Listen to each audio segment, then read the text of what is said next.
Good morning, everyone. Welcome to today's session of financial accounting. Yesterday, we have started our last unit, consignment accounts. We have discussed its meaning and explanation of certain terms and meaning as well. And then we have discussed pro forma of journal entries in the books of consignor. Quickly repeating all these things that we did in last session. So consignment account or consignment, the process is called consignment, which process that if the producer is sending the goods to the agent or dealer appointed by him for selling of the goods, so this process is called consignment. એ જે goods મોકલે છે એ પૂરેપૂરી પ્રોસેસને consignment કહેવાય છે, right? So when the producer or a manufacturer appoints the dealer or agent to sell the goods on his behalf, such arrangement or agreement is called consignment. બે parties છે, કન્સાઇનર અને કન્સાઇની. જે ગુડ્સ મોકલે છે એ કન્સાઇનર કે જે ગુડ્સના પ્રોડ્યુસર છે કે એનો માલિક છે, અને જે ગુડ્સ એના બદલામાં સેલ કરી આપે છે, જેને ગુડ્સ મોકલવામાં આવે છે એ વ્યક્તિને કન્સાઇની કહેવાશે, right? So there are two parties associated with this. The person or the producer or the businessman who sends the goods to the agent for selling is called consignor, and the person or the agent whom the goods are sent is known as consignee, right? So these two parties are most important. Then we have graphically discussed this. Moving ahead with the pro forma of journal entries, we have discussed this yesterday as well. Sorry. When the goods are sent to consignee, the entry will be consignment account to goods sent on consignment account. When the consignor pays the expenses, the entry will be consignment account to cash account. આપણે વાત થઈ હતી joint venture સાથે આને કેવી રીતે connect કરી શકીએ, તો કે જ્યાં જ્યાં જોઈન્ટ વેન્ચર અકાઉન્ટ આવતું એની જગ્યાએ શું આવશે નામ? કન્સાઇનમેન્ટ અકાઉન્ટ આવશે. જી છે સાયલેન્ટ છે એટલે કન્સાઇનમેન્ટ જ બોલાશે. અને જ્યાં જ્યાં તમે પાર્ટનર્સ કેપિટલ લખતા ત્યાં તમારે શું લખવાનું છે? કન્સાઇનીઝ અકાઉન્ટ લખવાનું છે. સો જોઈન્ટ વેન્ચર ચેપ્ટરની એન્ટ્રી આવડે એટલે આ ચેપ્ટરની એન્ટ્રી આવડે એવું કહી શકાય. ફાઇન. સો 90% ઓફ ધી કેસીસમાં આપણી આ ટેકનિક છે વર્ક કરશે.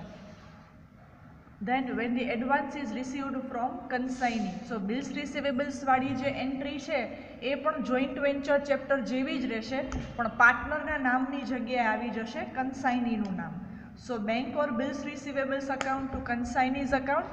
When the bill is discounted, cash account debit, consignment account debit, that is loss or discount, to bills receivables account. When the goods are sold by consignee, consignee's account debit to consignment account. When the expense is paid by consignee, consignment account debit to consignee's account. When the commission is paid to consignee, જો અહીંયા expense is paid by consignee એટલે જ્યારે consignee expense pay કરે છે, agent expense pay કરે છે તો આ એન્ટ્રી, અને આ કમિશન છે એજન્ટને ચૂકવવામાં આવે છે. when the commission is paid to એટલે કે કન્સાઇનીને ચૂકવવામાં આવે છે, અને પેઇડ બાય એટલે કન્સાઇની દ્વારા એક્સપેન્સ પે કરવામાં આવે છે. તો આ બંને વસ્તુઓ અલગ છે, right? But both these items are treated as expense for the consignor, એટલે એન્ટ્રી સરખી થશે, રાઈટ? આ તો કે ખર્ચ છે જે એજન્ટ ભોગવે છે, એજન્ટ દ્વારા પે કરવામાં આવે છે, એજન્ટ દ્વારા ચૂકવવામાં આવે છે, અને આ કમિશન છે એ શું છે? એજન્ટને ચૂકવવામાં આવે છે. તો આ એક્સપેન્સ અલ્ટિમેટલી કોના કહેવાય? કન્સાઇનરના જ કહેવાય, પણ કન્સાઇનરની બદલે કન્સાઇની પે કરે છે. એટલે બંને અલ્ટિમેટલી શું થયું? કન્સાઇનર માટે તો એક્સપેન્સીસ જ થયા. Fine. Then amount received from consignee, cash, bank or bills receivable to consignee's account. એ ઓલમોસ્ટ આના જેવી જ એન્ટ્રી થશે, bill receivable discounted જેવી, right? Next, when del credit commission is paid to consignee, તો કમિશન અને del credit commissionની entry સરખી થશે, પણ અમાઉન્ટ બધી અલગ હશે. entry for closing stock, consignment stock to consignment, and entry for profit, consignment account debit to general P&L account. કેમ કે કન્સાઇનર છે એ પ્રોફિટ ક્યાં ટ્રાન્સફર કરશે? એના જનરલ P&L અકાઉન્ટમાં. તો જોઈન્ટ વેન્ચર અકાઉન્ટમાં શું થતું? Joint venture account debit to P&L account to partners capital account. પેલી જે હતી જોઈન્ટ વેન્ચર એ ટેમ્પરરી પાર્ટનરશિપ હતી. અહીંયા કન્સાઇનર અને કન્સાઇની વચ્ચે પાર્ટનરશિપ નથી, ડીલર અને એજન્ટ વચ્ચેનો રિલેશનશિપ છે, રાઈટ. સો કન્સાઇનીને પ્રોફિટમાં, કન્સાઇનીના અકાઉન્ટમાં પ્રોફિટ ક્રેડિટ કે ડેબિટ થશે નહીં, રાઈટ.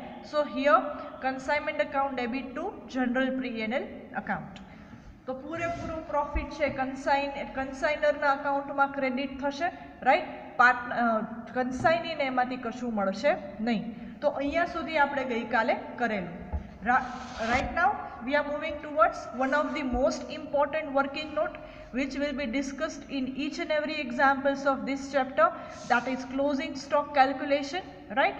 તો હવે અહીંયા ક્લોઝિંગ સ્ટોકનું કેલ્ક્યુલેશન કરવાનું રહેશે આ ચેપ્ટરમાં. તો હવે ક્લોઝિંગ સ્ટોક ક્યારે તમારી પાસે આવે? પહેલો તો એ શબ્દ ઓર પહેલાં તો એ સમજીએ. જો પહેલાં કન્સાઇનર છે ને એ ગુડ્સ મોકલે છે ટ્રાન્સપોર્ટમાં, રોડ ટ્રાન્સપોર્ટથી મોકલે છે કે રેલ ટ્રાન્સપોર્ટથી મોકલે છે કે વોટર ટ્રાન્સપોર્ટથી મોકલે છે, શિપમાં કે એમાં મોકલી શકે છે, right.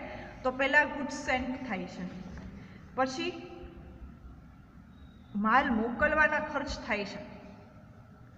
So expenses for sending the goods. પછી ક્યારેક એવું બને કે એજન્ટ જ્યારે ગુડ્સ ટ્રાન્સપોર્ટ કંપનીમાંથી લેવા જાય છે ત્યારે પણ સર્ટેન એક્સપેન્સીસ પે કરવા પડે છે, તો એમાં એ પણ એક્સપેન્સીસ એડ થાય છે. પછી એ ગુડ્સ છે એ સેલ થાય છે, રાઈટ. અને પછી સેલ કરવા પાછળ જે વધે છે એને આપણે કહેવાશે ક્લોઝિંગ સ્ટોક, રાઈટ. સો ગુડ્સ મોકલે છે, એના ઉપર અમુક ખર્ચ કરવામાં આવે છે કન્સાઇનર અને કન્સાઇની દ્વારા, પછી એમાંથી એ ગુડ્સ સેલ થાય છે અને પછી એમાં ક્લોઝિંગ સ્ટોક વધે છે. હવે ક્યારેક એવું પણ થાય કે રસ્તામાં ગુડ્સ ડિસ્ટ્રોય બી થાય. ડિસ્ટ્રોય થવું એટલે તમારા માલમાં નુકસાની પણ થાય છે. અમુક માલ છે ખોવાઈ જાય છે, અમુક માલમાં નુકસાની થાય છે, ડેમેજ થાય છે, રાઈટ. તો એ પણ આમાંથી બાદ થશે. તો છેલ્લે તમારે ક્લોઝિંગ સ્ટોક કેલ્ક્યુલેટ કરવો પડશે. તો એનું કેલ્ક્યુલેશન કેમ થશે? એનું ફિક્સ્ડ ફોર્મેટ છે, સમજીએ. પહેલાં તો cost of closing stock, closing સ્ટોકની પડતર કિંમત, alright, number of units into cost price per unit, એ રીતે આપણને કોસ્ટ મળશે. Plus proportionate expense paid by કન્સાઇનો.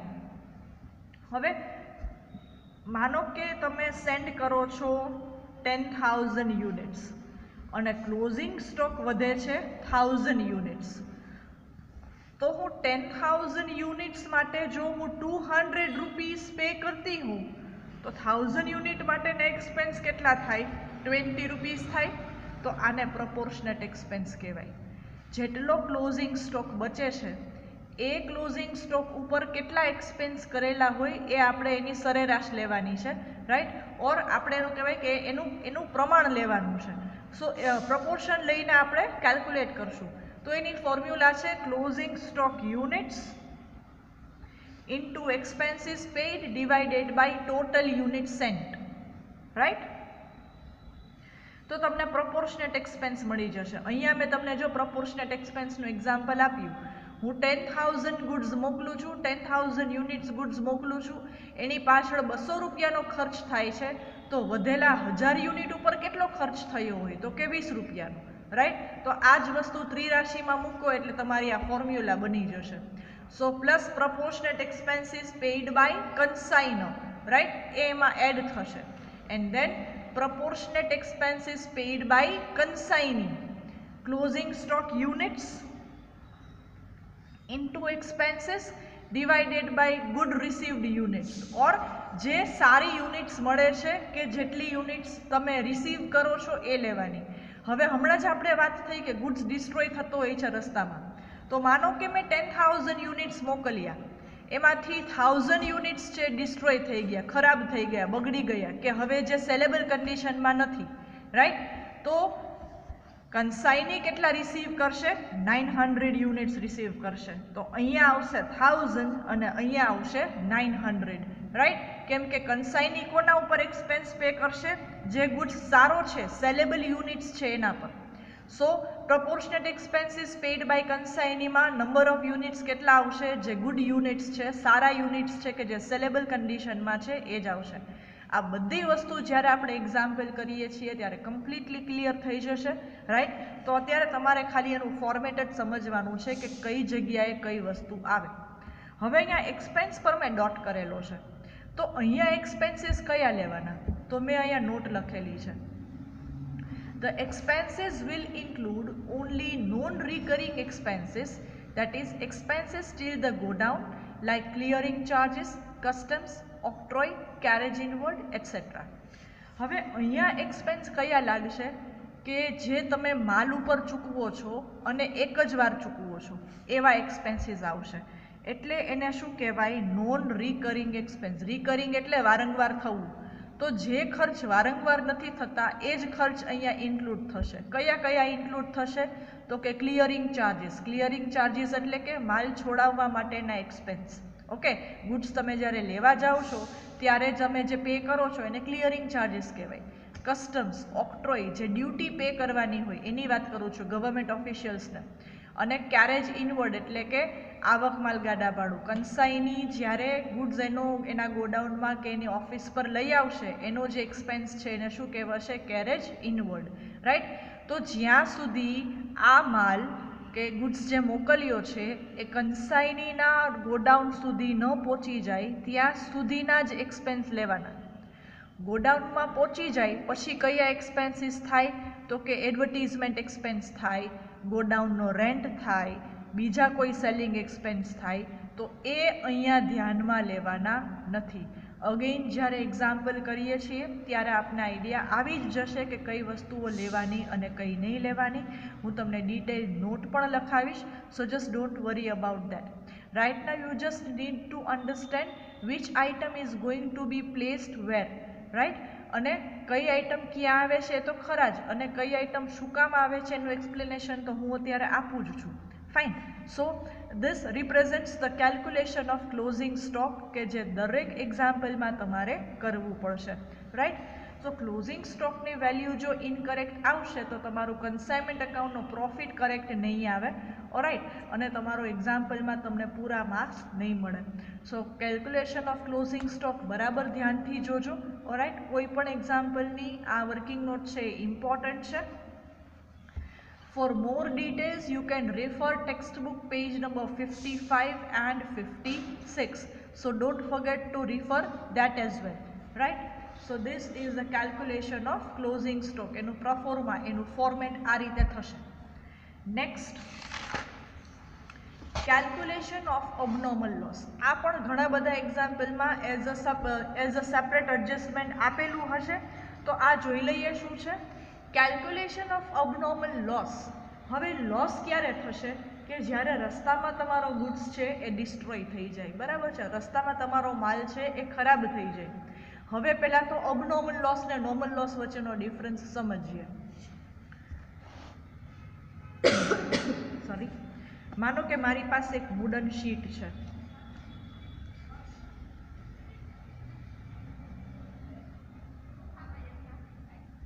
આ પૂરેપૂરી શીટ છે, બરાબર? એમાં હું ડેસ્ક બનાવું છું, તો ડેસ્ક બનાવવા માટે હું કટિંગ છે ને એટલા કરું છું. તો કેટલા થયા? 1 2 3 4 5 6 7 8 9 અને 10. આ મારા ઇક્વલ સાઇઝના 10 પીસીસ થાય છે. તો આટલું વુડન છે ને, આટલું વુડ શીટ છે ને એ મારી વેસ્ટ જાય છે. સમજાણું? તો આને મારો નોર્મલ લોસ કહેવાશે. આ મેજરમેન્ટથી હું કટ કરીશ કે બીજું કોઈ કટ કરશે, આટલું તો વેસ્ટ જશે જ. So that is treated as my normal loss, right? પણ હું અહીંયા કટિંગ કરું છું અને ભૂલથી એવું થાય છે કે અહીંયા આ રીતે મારું સીસો છે ફરી જાય છે, મારી કરવત છે આ રીતે ફરી જાય છે, રાઈટ? તો શું થશે? મારા આ 2 યુનિટ વેસ્ટ જશે. તો આ 2 યુનિટ વેસ્ટ જશે એને મારો શું કહેવાશે? અબનોર્મલ લોસ કહેવાશે. આ દર વખતે નહીં થાય, રાઈટ? સો અબનોર્મલ લોસ અહીંયા આ કોન્ટેક્સ્ટમાં કેવી રીતે લેવાનું છે તો કે મારી ગુડ યુનિટ્સ પ્રોડ્યુસ થઈ ગઈ, મારા યુનિટ્સ પ્રોડ્યુસ થઈ ગયા, હવે સેલ કરવાના છે, પણ રસ્તામાં એ કંઈક ડેમેજ થાય છે કે ડિસ્ટ્રોય થાય છે તો એને મારો અબનોર્મલ લોસ કહેવાશે. બરાબર. સો કેલ્ક્યુલેશન ઓફ અબનોર્મલ લોસ, તો સૌથી પહેલાં કોસ્ટ ઓફ ગુડ્સ ડિસ્ટ્રોયડ. હવે ગુડ્સ ડિસ્ટ્રોય ક્યારે થાય? માનો કે હું શિપમાં મોકલું છું મારા ગુડ્સ, રાઈટ, તો વચ્ચે એવું થાય છે કે મધદરિયે મારું જે શિપ છે જેમાં મેં ગુડ્સ મોકલ્યો છે ડૂબી જાય છે, તો મારો પૂરેપૂરો ગુડ્સ છે ડિસ્ટ્રોય થઈ જશે. બરાબર છે, મારે પૂરેપૂરા માલની નુકસાની ભોગવવી પડશે. ક્યારેક હું રોડ ટ્રાન્સપોર્ટમાં મોકલું છું તો રસ્તામાં મારો ગુડ્સ ચોરાઈ જાય છે, ઓર રસ્તામાં એ ટ્રકનું કે વ્હીકલનું એક્સિડન્ટ થાય છે તો ગુડ્સ છે એ ડિસ્ટ્રોય થાય છે ઓર એ ડેમેજ થાય છે, તો એ મારા માટે શું કહેવાશે? અબનોર્મલ લોસ કહેવાશે. રાઈટ. તો પહેલાં ગુડ્સ ડિસ્ટ્રોયડ એટલે કે જે માલ ખરાબ થઈ ગયો છે, જે માલ બગડી ગયો છે, કે જે ગુડ્સ છે એ ખતમ થઈ ગયો છે, કે જે હવે મારા હાથમાં નહીં આવે, કે જે હવે હું સેલ નહીં કરી શકું, એને કહેવાશે goods destroyed. Right. So cost of goods destroyed, number of units into cost per unit. માનો કે હું 100 યુનિટ્સ અહીંયાથી મોકલું છું અને એમાંથી એક 10 યુનિટનું પાર્સલ છે રસ્તામાં પડી ગયું અને ચોરાઈ ગયું, તો એ 10 યુનિટ્સ છે એ મારા માટે શું થશે? અબનોર્મલ લોસ થશે. રાઈટ. નાવ એમાં પણ મને એક્સપેન્સીસ ભોગવવા પડશે. પ્રપોર્શનેટ એક્સપેન્સીસ પેઇડ બાય કન્સાઇનર. મારો એકચ્યુઅલ લોસ શું થશે કે જ્યારે મેં ગુડ્સ મોકલ્યા ત્યારે તો 100 યુનિટ્સ જ હતા, રસ્તામાં પડી જાય છે, તો મેં જે એક્સપેન્સીસ ચૂકવ્યા હોય ટ્રાન્સપોર્ટેશન એક્સપેન્સ, એ કેટલા યુનિટ્સ માટેના હોય? પૂરેપૂરી 100 યુનિટ્સ માટેના હોય. બરાબર. તો જે યુનિટ્સ ડિસ્ટ્રોય થાય છે એની પડતર કિંમત તો મારે ભોગવવી જ પડે છે, પ્લસ એના પર મેં જે એક્સપેન્સ કરેલા છે એ પણ મારે ભોગવવા પડશે, એટલે એ અમાઉન્ટ પણ હવે મને રિકવર થશે નહીં, તો એ પણ મારી નુકસાની જ થશે. Right. So proportionate expense paid by consignor, ખાલી કન્સાઇનરના જ એક્સપેન્સ લાગશે, કેમ કે માલ જ્યારે મોકલવામાં આવે છે ત્યારે કન્સાઇનર એક્સપેન્સ કરે છે, પછી માલ લેવા જ્યારે કન્સાઇની જશે ત્યારે કન્સાઇની એક્સપેન્સ કરશે. પણ અહીંયા કેવું છે? વચ્ચે જ ગુડ્સ ડિસ્ટ્રોય થાય છે. કન્સાઇનરે મોકલી દીધો છે, કન્સાઇનીએ હજી રિસીવ નથી કર્યો અને રસ્તામાં જ તમારો ગુડ્સ ડિસ્ટ્રોય થાય છે, તો એના પર ખાલી કયો ખર્ચ લાગે? એક જ ખર્ચ લાગે, કન્સાઇનરે પે કરેલો છે એ. જ્યારે ક્લોઝિંગ સ્ટોકમાં તમે જોયું હશે બંને એક્સપેન્સીસ લાગે છે, expense paid by consignor and expense paid by consignee. Right. કેમ કે આ છેલ્લે સુધી રહે છે સ્ટોક, તો કન્સાઇનીના એક્સપેન્સીસ પણ એમાં લાગે, અને આ જે ગુડ્સ છે એ તો રસ્તામાં જ ડિસ્ટ્રોય થઈ જાય છે, તો ખાલી કયા એક્સપેન્સીસ લાગશે? કન્સાઇનરના એક્સપેન્સ લાગશે. Fine. So excuse me, number of units destroyed, આ કેમ મળશે amount? Number of units destroyed into expenses paid divided by total unit sent. હમણાં જ જે મેં વાત કરી કે 10 યુનિટ્સ ડિસ્ટ્રોય થઈ, મેં 100 યુનિટ્સ મોકલ્યા છે અને માનો કે 3000 રૂપીસ પે કર્યા છે, તો આ મારા પ્રપોર્શનેટ એક્સપેન્સ થશે. પ્રપોર્શનેટ એક્સપેન્સ એટલે આટલા number of units, total units માટે હું 3000 રૂપિયા ભોગવું છું કે પે કરું છું, તો 10 યુનિટના કેટલા થાય? એને પ્રપોર્શનેટ કહેવાય. બરાબર છે, પ્રમાણસર. તો મારો એકચ્યુઅલ લોસ છે આ થશે, આ મારો અબનોર્મલ લોસ કહેવાશે, કે આ મારે ભોગવવો પડશે, આટલી નુકસાની મને જશે. પણ ક્યારેક એવું બને છે કે મારો ગુડ્સ છે ને ઇન્શ્યોર્ડ છે, મેં મારા ગુડ્સ ઉપર ઇન્સ્યોરન્સ લીધેલો છે, હું પ્રીમિયમ પે કરું છું, તો હવે ઇન્સ્યોરન્સ કંપની મને આ લોસની અમાઉન્ટ દેવા બંધાયેલી છે, તો જ્યારે આ અબનોર્મલ લોસ થશે ને ત્યારે મારા પૂરેપૂરા બુક્સ ઓફ અકાઉન્ટ્સ અને જે કોઈ બી ડિટેલ્સ છે ને હું ઇન્સ્યોરન્સ કંપનીમાં મોકલીશ, અને અકોર્ડિંગલી મારો ક્લેમ છે એ પાસ થશે, એટલે કે ઇન્સ્યોરન્સ કંપની મને એટલી અમાઉન્ટ ચૂકવી દેશે એઝ અ ક્લેમ, વીમા તરીકે. તો અબનોર્મલ લોસ માનો કે આટલો છે, એમાંથી જેટલો ક્લેમ એક્સેપ્ટ થાય છે વીમા કંપની દ્વારા એ બાદ કરવાનું, એટલે મારો નેટ અબનોર્મલ લોસ આવશે આ અમાઉન્ટ. રાઈટ. તો જો ક્લેમ હોય તો આ અબનોર્મલ લોસની અમાઉન્ટ થશે, ક્લેમ ન હોય તો પૂરેપૂરી અમાઉન્ટ મારી અબનોર્મલ લોસ તરીકે ટ્રીટ થશે. Right. So this is the calculation of abnormal loss. તમારે અત્યારે ખાલી ફોર્મેટ યાદ રાખવાના છે બંનેના, ક્લોઝિંગ સ્ટોકના અને અબનોર્મલ લોસના. રાઈટ. અને કઈ અમાઉન્ટ ક્યાં આવે ખાલી એ જ યાદ રાખવાનું છે. પૂરેપૂરી ડિટેલ્સ તમને આપણે એક્ઝામ્પલ કરશું ત્યારે બરાબર ધ્યાનમાં આવી જશે, રાઈટ. હવે જર્નલ એન્ટ્રી શું આવશે જ્યારે અબનોર્મલ લોસ હશે ત્યારે? Insurance company account debit, general P&L account debit to consignment account. હવે ઇન્સ્યોરન્સ કંપનીમાં અમાઉન્ટ કઈ આવશે? તો કે જેટલો ક્લેમ પાસ થાય છે એ. માનો કે મારો 10,000નો ગુડ્સ ડિસ્ટ્રોય થાય છે અને ઇન્સ્યોરન્સ કંપની ક્લેમ આપે છે મને 8,000નો, તો અહીંયા 8,000 આવશે. તો બાકી હવે મને નેટ લોસ કેટલો થશે? તો કે 10,000માંથી 8,000 તો મળી જાય છે, સો મારો લોસ થશે ઓનલી 2,000. સો એ લોસ જશે જનરલ P&L અકાઉન્ટમાં એન્ડ ટુ કન્સાઇનમેન્ટ અકાઉન્ટ એટલે total abnormal loss that is 10,000, right. તો જ્યારે અબનોર્મલ લોસની એન્ટ્રી હશે અને ક્લેમ એક્સેપ્ટ થતો હશે ત્યારે આપણે આ એન્ટ્રી કરશું, રાઈટ. અને ક્લેમ નહીં હોય તો પૂરેપૂરો લોસ જનરલ P&Lમાં જશે. તો જ્યારે ક્લેમ ક્લિયર નહીં થતો હોય કે ક્લેમની એન્ટ્રી કે અમાઉન્ટ ના આપેલી હોય ત્યારે એન્ટ્રી થશે general P&L account debit to consignment account. પૂરેપૂરો અબનોર્મલ લોસ છે એ ટ્રાન્સફર થશે P&L અકાઉન્ટમાં, right. So just remember this entry as well, કેમ કે આ આપણે ફોર્મેટમાં લીધી નથી અને આ ખાલી કન્સાઇનરની જ બુકમાં આવશે. Now the most important one, ledgers to be prepared in the books of consignor. There are 3 ledgers which are to be prepared: consignment account, consignees account and goods sent on consignment account. I have written the page number of your textbook on which these pro forma of ledgers are given, so you all are required to read it once. The ledgers are exactly the posting of our format of journal entries, right. આપણે જે journal entries કરી છે એની posting આ ત્રણે respective લેજર્સમાં કરો એટલે તમારું consignment account, consignees account અને goods sent on consignment account બની જશે, રાઈટ. સો નેક્સ્ટ લેક્ચર સુધીમાં આટલું તમે એકદમ ક્લિયર કરી લેજો, એન્ટ્રીઝ બુકમાં લખી લેજો, ઇવન ફોર્મેટ બી ટેક્સ્ટ બુકમાંથી બુકમાં લખી લેજો એટલે તમને આઈડિયા આવી જાય કે કેવી રીતે કઈ એન્ટ્રી ક્યાં આવે છે. અને આ 2 મોસ્ટ ઇમ્પોર્ટન્ટ વર્કિંગ નોટ પણ લખી લેજો. હું તમને ફોકસ ચેન્જ કરીને દેખાડી દઉં છું, તમને જો લખવાનું હોય એટલે તમને આઈડિયા આવે.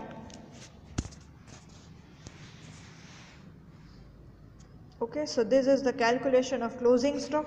See, I have given numbers over here. This is number 3. So what was number 1?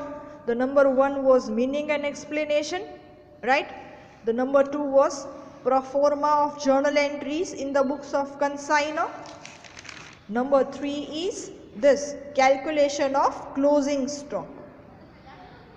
Okay. Number 4 is calculation of abnormal loss. And number 5 ledgers to be prepared. Okay. સો આ બધી વસ્તુ તમે નોટબુકમાં લખી લેજો અને લેજર્સ પણ લખી લેજો પૂરેપૂરા વ્યવસ્થિત રીતે, એટલે આપણે જ્યારે એક્ઝામ્પલ સ્ટાર્ટ કરીએ એટલે બહુ જ ક્લિયર થઈ જાય. All right. So C you all in the next session. Have a good day. Thank you all.